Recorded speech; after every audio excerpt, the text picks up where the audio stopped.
ఓం శ్రీరామచంద్ర పరబ్రహ్మణే నమః. ఓం నమో వశిష్ఠ విశ్వామిత్ర వ్యాస వాల్మీకి సుఖాదిభ్యః.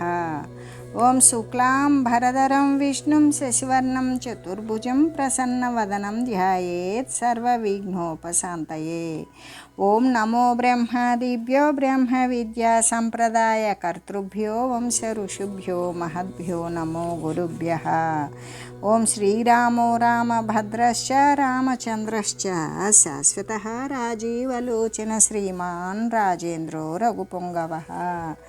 శ్రీ యోగ వాసిష్టము నిర్వాణ ప్రకరణము ఉత్తరార్థము. అయితే రామ, సంసారమోహము అనేది నశించినటువంటి వాడు, సర్వ సందేహాలు వదిలేసినటువంటి వాడు, ఆత్మప్రకాశాన్ని పొందినటువంటి వాడు, అజ్ఞాన ఆవరణము అనేది లేనటువంటి వాడు, ఈ శరత్కాల ఆకాశములాగానే నిర్మలుడును అయినటువంటి తత్వజ్ఞాని జ్ఞేయ స్వరూపమైనటువంటి ఆత్మగానే తెలియబడతాడు కదా.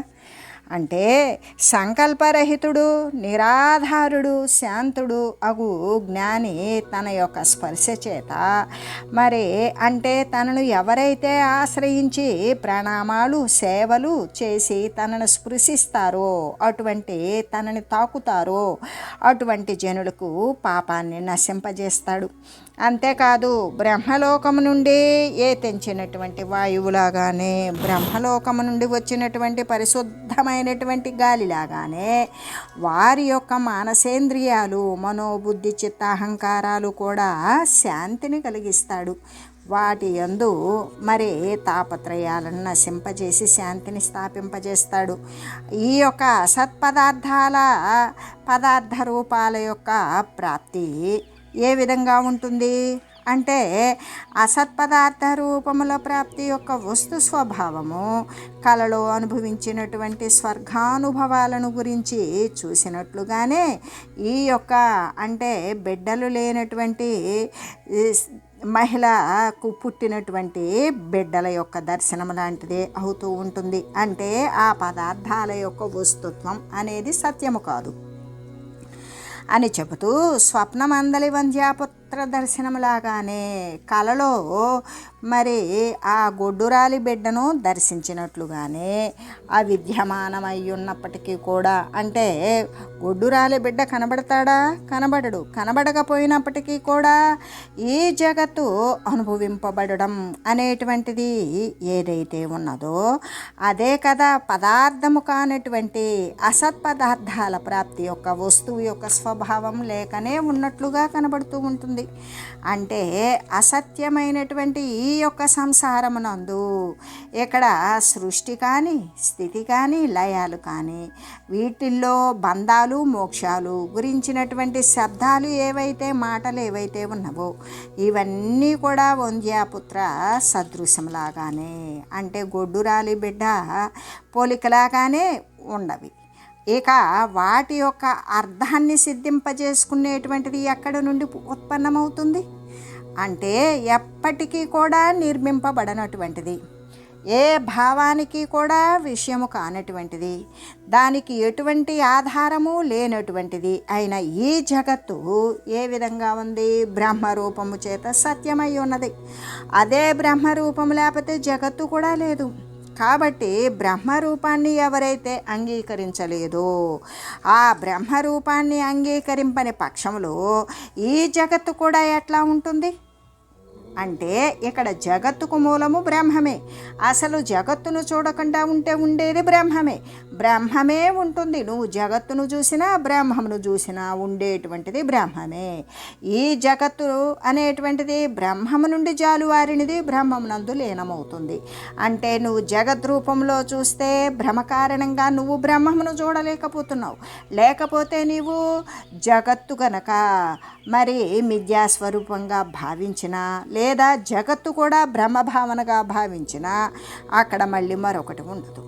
అని చెబుతూ, అంటే ఇక్కడ అహంభావాదులు కానీ, నేనని నాదని కానీ, ఈ సృష్టి మొదలైనటువంటివి కానీ, అంటే సృష్టి స్థితి లయాలు కానీ, ఈ సుఖాలు దుఃఖాలు మొదలైనటువంటివి అన్నీ కూడా సంప్రాప్తించకుండా ఉండడం ఏదైతే ఉంటుందో అదే కదా ఆత్మయందలి ఉన్నటువంటి విశ్రాంతి అనే వస్తువు యొక్క స్వభావము అయ్యున్నది అని చెబుతూ, అంటే ఆత్మస్వరూప విశ్రాంతి అనే వస్తువు యొక్క స్వభావం ఎలా ఉంటుంది అంటే అహం మమత్వాదులు ఉండవు, ఈ దృశ్యాదులు కూడా ఉండవు, ఈ దుఃఖాదులను కలగజేసేటువంటిది అది కూడా అసలు దుఃఖాదులే కలగకుండా ఉంటాయి. అంటే ఆత్మయందు విశ్రాంతిని పొందిన వానికి గుర్తు ఏమిటి అంటే ఈ అహంభావాదులు కానీ ఈ దుఃఖాదులు కానీ లేకుండా ఉండడమే అని తెలియజేస్తూ, అంతేకాదు క్షణకాలంలో ఒక ప్రదేశం నుండి మరొక ప్రదేశానికి లక్షల కొలది యోజనాల దూరంలో ఉన్నప్పటికీ కూడా ఆ దూరాన ఉన్నటువంటి మరొక ప్రదేశానికి నేత్రవృత్తి ద్వారా సంవిత్తు చనినప్పుడు, అంటే ఇక్కడ క్షణకాలంలో ఆ సంవిత్తు చనినప్పుడు ఆ రెండు ప్రదేశాల మధ్య ఉండేటువంటి నిర్విషయమైనటువంటి చైతన్య స్వరూపం ఏదైతే ఉన్నదో అదే కదా నిరంజనమైనటువంటి ఆత్మ యొక్క రూపమై ఉన్నది. ఎలాగంటే క్షణకాలంలో మనం ఇక్కడే కూర్చుంటాం, కానీ మన యొక్క జ్ఞానం ఎక్కడికి పోతుంది అంటే మరి మన పిల్లలు ఉన్న చోటకో మన ఆలోచన మనకు తెలిసిన రీతిగాను మనం అక్కడ ఉండి రావడము, తెలిసిన వాళ్ళు తెలియని వాళ్ళు ఏదో ఒక విధంగా ఎంత దూరానికి వెళ్తుంది, ఒక్క క్షణంలోనే ఒక ప్రదేశం నుండి లక్షల కొలది యోజనాల దూరంలో ఉన్నటువంటి మరి ఒక ప్రదేశానికి వెళ్ళిపోతుంది. ఏంటది? సంవిత్తు, మన జ్ఞానం వెళ్ళిపోతుంది. ఏ విధంగా ఆ వెళ్ళి ఏం చేస్తుంది, అక్కడ నేత్రవృత్తి ద్వారా ఈ సమయంలో అయితే ఈ దేశంలో ఇప్పుడు మరి ఏ విధంగా ఉంటారు, ఏమి తింటారు, ఎలా ఉంటారు, ఏం చేస్తారు, ఇది చేస్తూ ఉండవచ్చు, ఇలా చేయకుండా ఉంటే బాగుండేది మరి అని రకరకాలుగా ఏ విధంగా అంటే నేత్రవృత్తి ద్వారా వాళ్ళు అక్కడ విషయాన్ని కూడా చూస్తూనే ఉంటారు. దేని చేత? జ్ఞానము చేత. అయితే ఇప్పుడు వాళ్ళ యొక్క శరీరం ఎక్కడ ఉన్నది? ఈ ఉన్న ప్రదేశంలో ఉన్నది. కానీ వాళ్ళు ఎంత దూరంలో ఉన్నారు? లక్షల కొలది యోజనాలు అంటే కిలోమీటర్ల దూరంలో, లక్షల కిలోమీటర్ల దూరంలో ఉన్నటువంటి దూరంలో ఉన్నారు. అయితే అక్కడ విషయాలను వీరు ఎక్కడ కూర్చునే ఆ యొక్క జ్ఞానము ద్వారా, తెలివి ద్వారా, వారి యొక్క ఊహాపోహల ద్వారా మరి ఊహించడమే కాదు ఊహలోనే చూస్తూ ఉంటారు. ఆ రెండు ప్రదేశాల మధ్య ఉండేటువంటిది ఏ రెండు?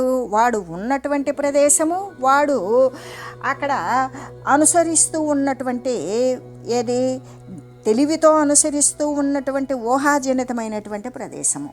ఈ రెంటి మధ్య కూడా ఏమున్నది అంటే అసలు విషయం ఏమైనా ఉన్నదా? అసలు అక్కడ విషయం ఏమీ లేదు. కానీ ఆ నిర్విషయమైనటువంటి చైతన్యం ఏదైతే ఉన్నదో వాడు ఎక్కడుండి కూడా అక్కడికి వెళ్ళిపోయాడు కదా. అది విషయం కాకపోయినా కూడా మరి ఇంకా ఈ యొక్క విషయాలను గురించే వాడు ఆలోచనలు చేస్తూ ఉన్నాడు. అయితే ఇక్కడ ఉండి కూడా అక్కడ ఆలోచించగలిగినటువంటి అంత దూరంలో ఉండేటువంటి దానికి విషయం ఏమైనా ఉన్నదా? వస్తు రూపంలో కనబడుతోందా? లేదు. కానీ వాడు ఇక్కడ ఉండి కూడా అక్కడెక్కడో ఉన్నాడు. అయితే అటువంటి చైతన్య స్వరూపం ఏదైతే ఉన్నదో ఇక్కడ ఉండి కూడా దానిని గురించి ఆలోచన చేయటం, దానిని గురించే చూడడం, దానిని గురించే మాట్లాడుకోవడం, దానిని గురించే ఊహించుకోవడం, ఆ విధమైనటువంటి చైతన్య స్వరూపం ఏదైతే ఉన్నదో అదే కదా నిరంజనమైనటువంటి ఆత్మ యొక్క రూపం. అంటే ఇక్కడ ఆత్మ అనేటువంటిది ఎక్కడ ఉన్నది? సర్వత్రా సర్వవ్యాపకంగా సూది మనమోపన సందు లేకుండా సర్వము వ్యాపించి ఉన్నది అని అదే నిరంజనమైనటువంటి ఆత్మ యొక్క రూపము అయ్యున్నది అని చెబుతూ, అస్పందవాత సదృశం ఖకోశాభాస చిన్మయం అచేత్యం శాంతముదితం లతా వికసనోపమం సర్వస్య జంతుజాతస్య తత్స్వభావం విదుర్బుధః సర్పోప లంభో గలతి తత్రస్తస్య వివేకినః. అంటే చలనము లేనటువంటి వాయువును పోలినటువంటిదే. ఇప్పుడు గాలి లేదా అంటే మనకి శరీరానికి గాలి తగలినప్పుడు ఆ యొక్క చలనం, గాలి యొక్క చలనం తగలినప్పుడు ఆ స్పందం లేనప్పుడు మనం ఏమంటాం అంటే గాలి లేదని చెప్తాం. అంటే గాలి లేదా అంటే వాయువు అనేటువంటిది మూలంగా ఉన్నది, కానీ దాని యొక్క చలనం లేదు అని చెబుతూ, అయితే ఇక్కడ చలనము లేనటువంటి వాయువునే పోలి ఉన్నది. ఆకాశకోశములాగానే ఆకాశములో అంతర్భాగము ఏ విధంగా ఉన్నది, మాలిన్యరహితమై నిర్మలమై ఉన్నది. అది చిన్మయ రూపమే అయి ఉన్నది. కాబట్టే విషయము నశించిపోయినది, విషయరహితమై ఉన్నది. అంటే విషయాలే లేవు అంటే శాంతమై ఉన్నదనే కదా. వికసించినటువంటి లతలాగానే, లత అంటే పూల తీగె, ఆ పూలతో వికసించినటువంటి లతలాగానే ఆవిర్భవించినది అయిన ఈ యొక్క భూతల అంటే ఈ భూమిపైన సూర్యుడు మొదలైనటువంటి ప్రదేశాల మధ్య కలిగినటువంటి చైతన్య స్వరూపం ఏదైతే ఉన్నదో దానినే సమస్త జీవ సమూహం యొక్క ప్రసిద్ధమైనటువంటి స్వభావంగా విజ్ఞుడు తెలియజేస్తారు. అటువంటి శుద్ధమైనటువంటి చిత్స్వభావమున ఉండు వివేకికి సృష్టి అనేటువంటిది భాషిస్తుందా? సృష్టి అనేది ఎప్పటికీ కనబడదు అని చెబుతూ, ఎలాగంటే నిశ్చలమైనటువంటి వాయువునే పోలి ఉంటుంది, ఆకాశ కోశము వంటిదే అయి ఉంటుంది. అంటే చిన్మయమై వెలయుచూ ఉంటుంది, దృశ్యరహితమై ఉంటుంది, ఎటువంటి దృశ్యాలు కూడా విషయాలు కూడా లేనటువంటిది ఉంటుంది. లతా వికాసంలాగానే మనోహరమై ఉంటుంది, శాంతమై శాశ్వతమై చెన్నొందుతూ ఉన్నటువంటి ఏ యొక్క ఆత్మ ఉన్నదో, ఏ పరబ్రహ్మము బ్రహ్మస్వరూపమైనటువంటి ఆ పరమపదము కలదో అదే కదా సమస్త జీవుల యొక్క స్వభావము స్వరూపము అని విఘ్నులైనటువంటి వారు తెలియజేశారు. అటువంటి ఆత్మస్వరూపమున స్థితి కలిగి ఉన్నటువంటి వివేకవంతునకు ఇక ఈ సృష్టి అంటే ఈ దృశ్యము అనేటువంటిది ఉంటుందా, శమించిపోతుందా?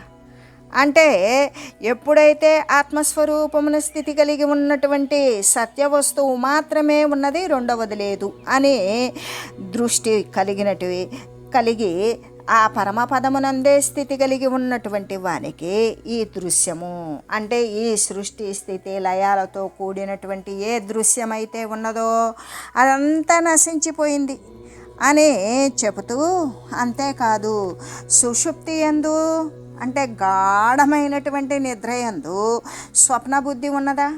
అంటే కలగంటున్నాడా? కలగనేటువంటి బుద్ధి ఉన్నదా? లేదు. అలాగే కలగనేటప్పుడు సుషుప్తి బుద్ధి ఉందా?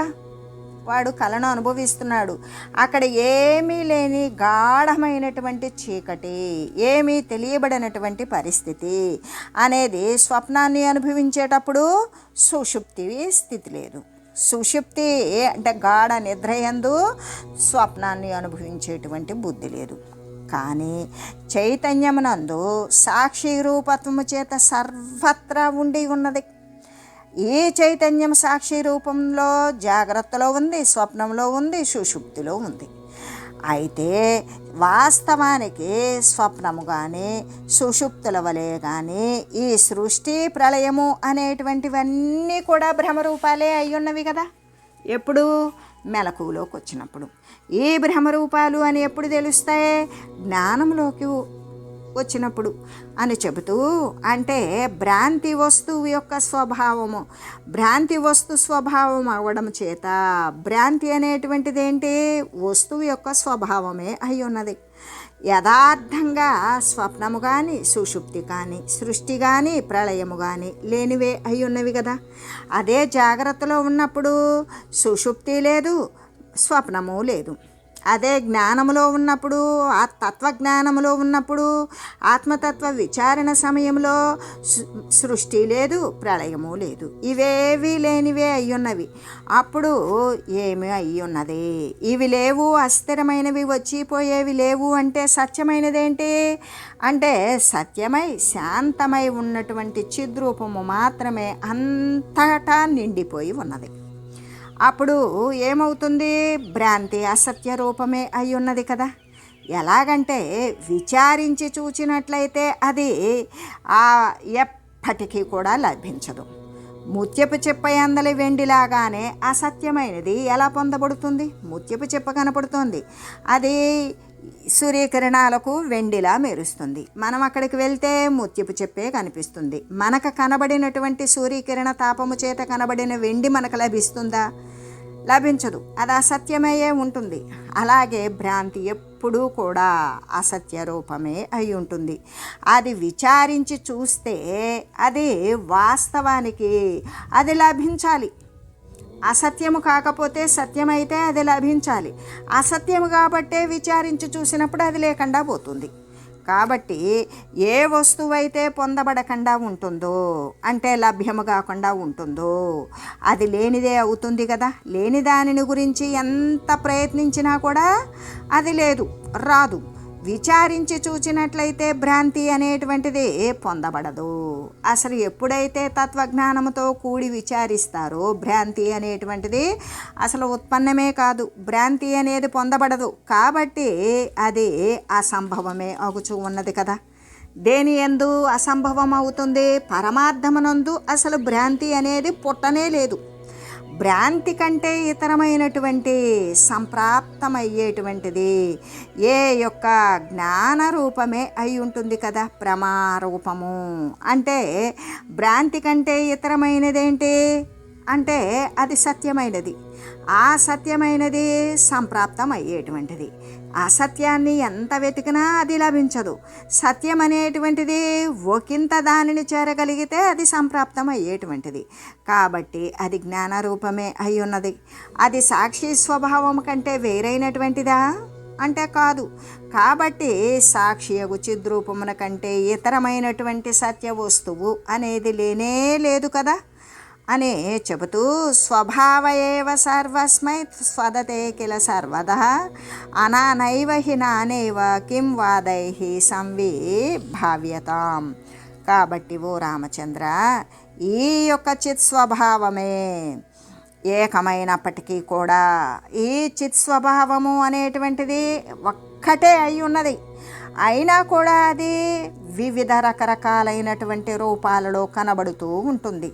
సర్వజీవులకు కూడా సదా అంటే ఎల్లవేళలా కూడా పరమ ప్రేమ రూపముతోటి అది కనబడుతూ ఉంటుంది.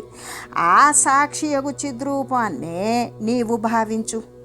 అంతేకాని వ్యర్థమైనటువంటి వాదాల చేత ఏమి ప్రయోజనం పొందుతావు అని చెబుతూ ఆత్మస్వభావము కనుక మరి ఏకమకమైనటువంటి ఒక్కటే అయినటువంటి ఏకమైనటువంటి సాక్షి స్వరూప ఆత్మస్వభావమే నానా రూపాలుగా రకరకాల రూపాలలో కనబడుతూ సర్వజీవులకు కూడా ఎల్లవేళలా ఎల్లప్పుడూ పరమ ప్రేమతో ఉన్నట్లుగా ప్రేమాస్పదమై కనబడుతూ ఉన్నది. అటువంటి ఆత్మస్వరూపాన్నే నీవు లెస్సగా భావించు. అంతేకాని ప్రయోజనము లేనటువంటి వాదముల చేత ఏమి లాభాన్ని పొందుతాము అని చెబుతూ అస్వభావే మహద్దుఃఖం స్వభావే కేవలం శమః ఇది బుద్ధ్యా విచార్యాంతర్యదిష్టం తద్విధీయతాం. కాబట్టి ఓ రామ, ఈ చిత్స్వభావము కంటే కూడా వేరైనటువంటి కల్పన, వేరే ఉన్నటువంటి కల్పన ఏ యొక్క ఏదైతే ఉన్నదో, చిత్స్వభావము కంటే కూడా వేరైనటువంటి ఏ కల్పన అయితే ఉన్నదో అది మహాసంసార దుఃఖము. అంటే కల్పితము కానటువంటి సాక్షి చిత్ స్వభావం అందలి స్థితి ఏదైతే ఉన్నదో అది కేవలము పరమశాంతమైనటువంటి కైవల్యము. ఇట్లా అంతరంగమున బుద్ధి చేత విచారించి ఆ తర్వాత ఏది నీకిష్టమో దానిని గ్రహించు. రామా, చిత్స్వభావం కంటే వేరై ఉన్నటువంటి కల్పన ఏదైతే ఉన్నదో అదే కదా మహాదుఃఖం, అదే సంసారాన్ని కల్పిస్తుంది. అంటే అకల్పితమైనటువంటి కల్పనే లేనటువంటి సాక్షి చిత్స్వభావం అందలి స్థితి ఏదైతే ఉన్నదో అది కేవలము పరమశాంతమైనటువంటి కైవల్యము. ఈ విధంగా నీవు నీ మానసేంద్రియాల చేత నీ అభ్యంతరమునందు నీ బుద్ధి చేత విచారించు. ఆ తర్వాత నీకు ఏది ఇష్టమో దాని ప్రకారమే దానిని గ్రహించు అని చెబుతూ, ఎలాగంటే ఆత్మస్వభావము కాని దాని యందు, అంటే ఆత్మస్వభావము కాకుండా ఏమున్నది, దృశ్యమున్నది. ఆ దృశ్యమునందు ఏమున్నది, మహాదుఃఖమే ఉన్నది. ఆత్మస్వభావమునైతే ఏమున్నది, పరమశాంతి ఉన్నది అనే ఈ విధంగా బుద్ధి చేత నీవు అంతఃకరణమున బాగా విచారించు, అంటే నిశ్చయించుకో. ఆ తర్వాత నీకేది ఇష్టమో దానిని గ్రహించు రామా అని చెబుతూ, అంటే సూక్ష్మమగు బీజమున స్థూలమైనటువంటి గొప్ప వృక్షము ఎలా ఉన్నదో, అసలు వటవృక్షము యొక్క బీజం ఎంత ఉంటుంది, ఆవగింజ కంటే కూడా ఇంకా చిన్నది. అటువంటి దాని యందు వటవృక్షము అంటే అది వదిలివేస్తే కొన్ని సంవత్సరాలకు ఎకరాలు ఎకరాలు నేలను ఆక్రమించేంత పెద్దదిగా విస్తరిల్లుతుంది. అంటే ఆ బీజమునందు ఎంత వటవృక్షము అనేటువంటిది నిక్షిప్తమై ఉన్నది. ఆ సూక్ష్మమైనటువంటి ఆ యొక్క మర్రి బీజమునందు స్థూలమైనటువంటి గొప్ప వృక్షము ఎలా ఉన్నదో అలాగే అమూర్తమైనటువంటి, అంటే రూపమే లేనటువంటి శివరూపమైన బ్రహ్మమునందు మూర్తివంతమైనటువంటి ఈ జగత్తు కూడా కలదు అనడం తత్వజ్ఞుల యొక్క వేదాల యొక్క ఉత్తమమైనటువంటి కథనమై ఉన్నది. మరి ఏమని చెప్తూ ఉన్నారు, అసలు ఈ జగత్తు ఉన్నది అంటే తత్వజ్ఞులు, అంటే పరమపద తత్వాన్ని అనుసరించినటువంటి వారు. వేదములు ఏ విషయాన్ని తెలియజేయాలో ఆ తెలుసుకునేందుకు సిద్ధించినటువంటి శాస్త్రం వేదము. ఆ యొక్క వేదాల యొక్క అవి ఏమి తెలియజేస్తూ ఉన్నవి అంటే సూక్ష్మమైనటువంటి విత్తనము నుండి మహావృక్షము ఉత్పన్నమైనట్లుగానే, అంటే రూపమే లేనటువంటి ఈ శివరూపమైనటువంటి బ్రహ్మమునందు మూర్తివంతమైన, అంటే కంటికి గోచరమైన రూపాది నామక్రియలతో కనపడేటువంటి ఈ జగత్తు ఉన్నది అని చెప్పడం ఈ తత్వజ్ఞులు ఈ వేదాల యొక్క ఉత్తమమైనటువంటి విషయమే అయి ఉన్నది. ఎలాగంటే జలమందు ద్రవత్వములాగానే, జలము అంటే ఏంటి, ద్రవమే కదా. అంటే జలము అనేటువంటిది ఘనత్వంగా ఉంటుందా, ఉండదు. జలమందు ద్రవత్వము, జలం ఎప్పుడూ కూడా ద్రవంలాగానే ఉంటుంది. అలాగే ఈ రూపము, సంకల్పము మొదలైనటువంటి బాహ్యం అభ్యంతరం విషయాలు ఏవైతే ఉన్నవో, ఎలాగంటే ఈ రూపాలు కానీ సంకల్పాలు కానీ మొదలైనటువంటి బాహ్యమునందు భావమునందు ఉన్నటువంటి విషయాలు, ఈ బుద్ధి అహంకారము మొదలైనవన్నీ కూడా పరబ్రహ్మమునందు చిదాకాశ రూపాలే అయ్యున్నవి కదా. అది ఎలా అయ్యున్నవి అంటే జలమందు ద్రవత్వములాగానే అయ్యున్నవి అని చెబుతూ, మూర్తివంతమైనటువంటి ప్రాణి అంటే ఆకారముతో ఉన్నటువంటి ప్రాణి తన ఆత్మభూతములైనటువంటి చేతులు కాళ్ళు మొదలైనటువంటి అవయవాల చేత క్రియలను చేసినట్లుగానే, మరి కర్తగానటువంటిది సద్రూపమే అయినటువంటి చిదాకాశము తన ఆత్మరూపాలైనటువంటి పంచభూతాల చేత ఈ జగత్తు ఉత్పత్తి, మరి స్థితి, నాశము అనేటువంటి క్రియలను చేస్తూ ఉన్నది. ఎలాగంటే మూర్తివంతమైనటువంటి ప్రాణి, ఇప్పుడు రూపాన్ని తీసుకొని వచ్చినటువంటి ప్రాణి ఏం చేస్తాడు, తన ఆత్మభూతములగు అంటే తనకు ఉన్నటువంటి కరచరణాది అవయవాల చేత క్రియలను చేస్తాడు కదా. అలాగననే కర్తే కానటువంటి సద్రూపమే అయినటువంటి చిదాకాశము కూడా తన యొక్క రూపములే అయినా తన రూపాలేంటి, ప్రాణికి ఆత్మభూతాలైనటువంటి హస్తపాద అవయవాలు మొదలైనవి. అలాగే ఈ చిదాకాశము తన ఆత్మరూపాలైనటువంటి పంచభూతాలు ఉన్నవి కదా. ఆ యొక్క అంటే ఆకాశ వాయువు అగ్ని జల పృథ్వుల చేత ఈ జగత్తు అనేటువంటిది ఉత్పన్నమవటం, ఉత్పన్నమైనది కొనసాగుతూ ఉండడం, తర్వాత నశించిపోవడం అనేటువంటి క్రియలను చేసేటువంటిది కూడా సద్రూపమైనటువంటి చిదాకాశమే అకర్తయై పంచభూతాల చేత ఈ క్రియలను సల్పుచూ ఉన్నది. అంటే వాదకుని చేత అధిష్ఠితములైనటువంటి తప్పెట మొదలైనటువంటి వాద్యాలయందు ఆ వాదకుని అభిప్రాయాన్ని అనుసరించి విచిత్ర శబ్దాలను ఉత్పన్నం చేస్తూ ఉంటుంది. అంటే ఇప్పుడు ఎవడైతే మరి ఆ యొక్క ఒక తప్పెట కానీ ఒక డోలు కానీ వాయించాలి అంటే దానంతటికి అది మరి వాయించబడుతుందా? ఆ శబ్దాన్ని ఉత్పన్నం చేస్తుందా? కాదు.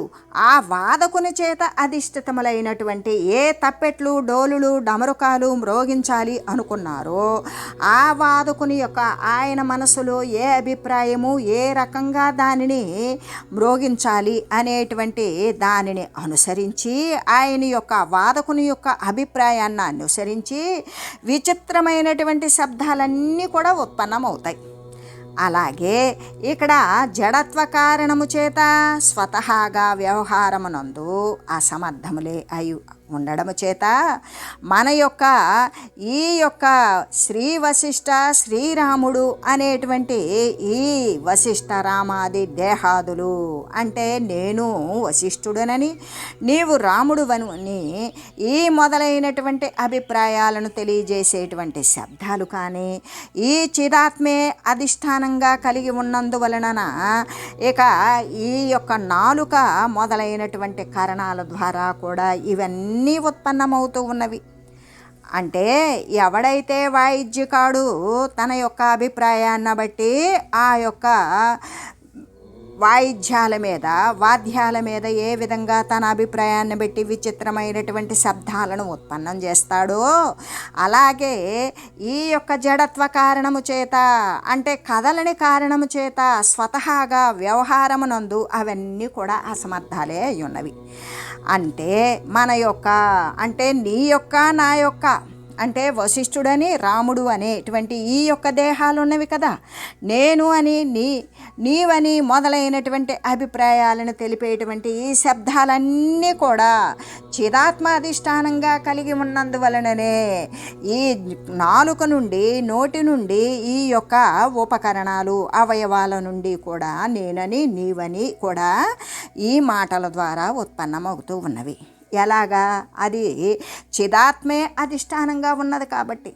అలాగే వాదకుని యొక్క చేతిలో ఉన్నది కాబట్టి వాడు వాయించాలనుకున్నటువంటి శబ్దాన్ని ఉత్పన్నం చేస్తాడు.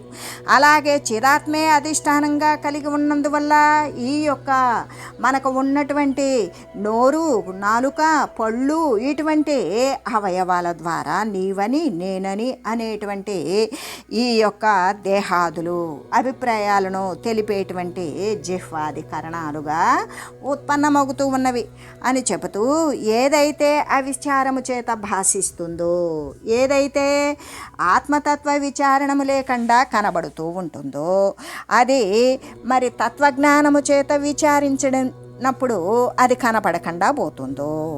అంటే తత్వజ్ఞానము లేకుండా ఉన్నప్పుడు అది కనబడుతుంది.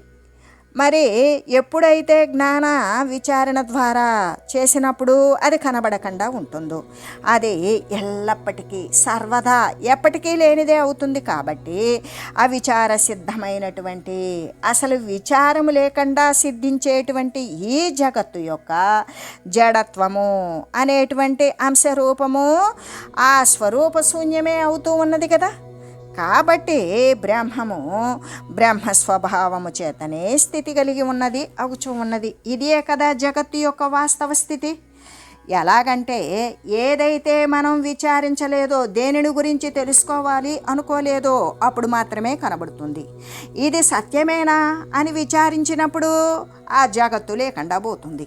అది అలా జ్ఞానము చేత విచారించినప్పుడు లేకుండా పోయేది, అది ఎప్పటికీ లేనిదే అవుతుంది. కాబట్టి ఇక్కడ విచారము లేకుండా, ఏ యొక్క తత్వజ్ఞానము లేకుండా సిద్ధించేటువంటి ఈ జగత్తు యొక్క జడమైనటువంటి అంశరూపము అంటే కదలనటువంటి ఈ రూపము ఎల్లప్పుడూ కూడా అది స్వరూప శూన్యమే అయి ఉంటుంది.